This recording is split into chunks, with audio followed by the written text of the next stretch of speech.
I heard this video, this message from a guy from, I believe it was Key Life. I think it's a radio program. I think I've heard it before. And a guy up there was supposed to be him, I suppose, that was talking. And he was talking about the Church of Oprah, this kind of garbage, as if this is a brand new thing. This has never happened before. And, Oprah denies this about the Bible, Oprah denies that about the Bible, and all this stuff. He had a black or dark blue shirt, a red and I believe black striped tie, went at like an angle. He had like a little poof little thing in his jacket pocket, little red, handkerchief that matched his tie, and the tie matched his suit, and he's smiling. I think he has some glasses on, and older man, and just, how, Oprah's leading the country astray. I'm like, I'm thinking to myself,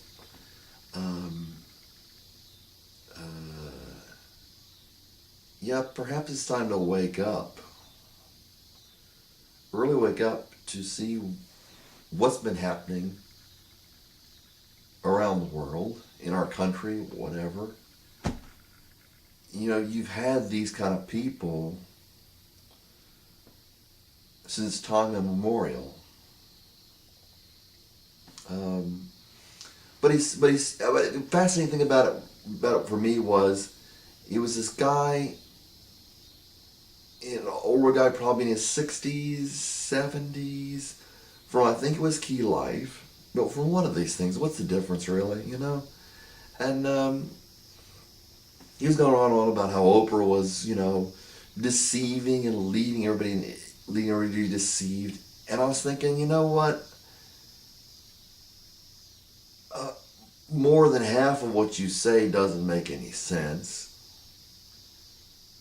You're deceiving people, and yet you're pointing the finger at Oprah. And kind of reminds me of the Garden of Eden story, where Adam pointed, let me see, God went to Adam, whatever, okay? I know a lot of people kind of like, yeah. But God pointed his finger at Adam and said, or something like that. He's saying, well, what did you do? Or at least he's asking Adam, what did you do? And he said, have you done what I told you not to do? And then Adam goes, well, it was this woman you gave. I'm like, bro, really nice. It was this woman you gave me. The woman says, well, it wasn't me. It was a serpent, and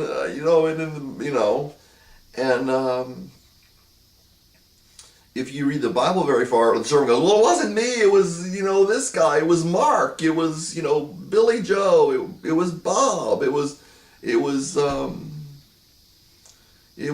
whoever, whoever. And, it reminds me of the story. I think he finally figured out once I was told the answer, but I never could figure it out, by myself. But you got two brothers. This riddle goes. You're going down the road, the road branches, you got two brothers, one tells a lie, one tells the truth. So if you ask the liar, said, is this the right way to go? If it's since he's standing the wrong way, and the right one's standing the right way, the one that tells the truth standing the right way, he'll say yes. If you go to the brother that tells the truth and say, is this the right way to go? He'll say yes. So then you're kind of left, and you're thinking, well, somebody's a liar here. And it's kind of interesting. And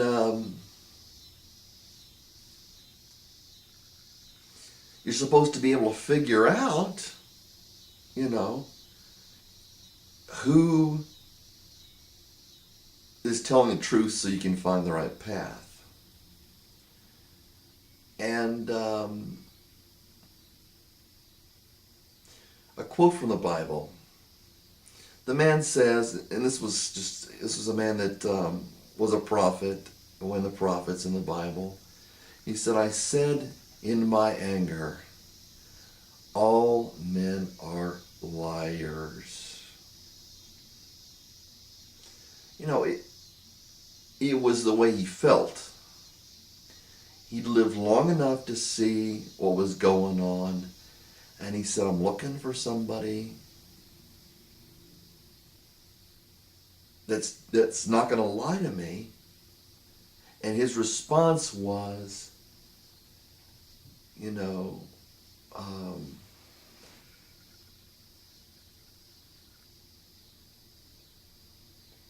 maybe not so much theologically all across the world, that, you know, but he said, I said in my anger, all men are liars. And there's another part, if you read, I keep on mentioning Malachi, there's another part in the Bible, it says in Malachi, I believe it's Malachi 2, I'm not sure, 3, something like that. God says, you are robbing me. He said, you know, and he says, and then the response was, he said, but you say, how are we robbing you? And I'm not saying this one does not apply to New Testament Christianity or any other Christianity that's done right. But they say, how are we robbing you? He says, in tithes and offerings. And he says, you are robbing me, the whole nation of you. So, I was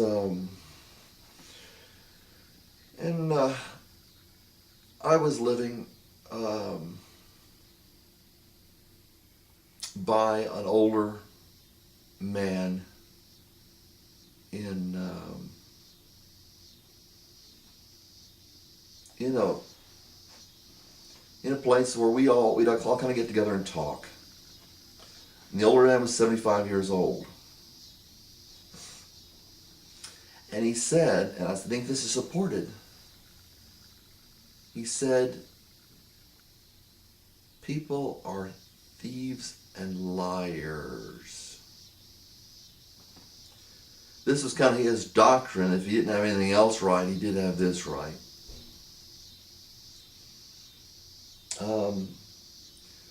He said, and he'd get up in your face and he'd say, so this, you know, at the time Clinton was president, Clinton's doing this, Clinton's doing that. And then the Republicans are doing this, the Democrats are doing this, and all this stuff. And he'd get up in your face, and he'd have the white hair. I mean, he was 75 years old. Maybe I think it was 75, 76, 74. He was either 74, 75. I think he was 75. And he had the white hair and and he had the big beard. He's an old Irishman. Old Irishman admitted so. And he'd get up in your face. I mean, kind of get up and he'd say, people are thieves and liars. Thieves and liars. And he kept on saying it over and over again, as if it was something that the young, such as myself, needed to listen to, needed to hear, and needed to understand that people are thieves and liars. And it blows my mind that while some people say how terrible Oprah is, or whomever, or the political candidates, or whomever, will say, oh, there are liars, the politicians are liars. Well, and I'm speaking to people in the United States, but not exclusively, you know, you elect from your own. So don't give me that. You elect from your own. So don't give me that.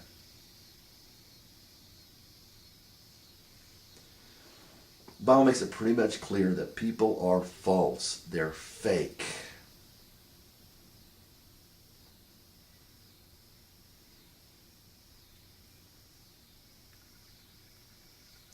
Jesus testified to the truth.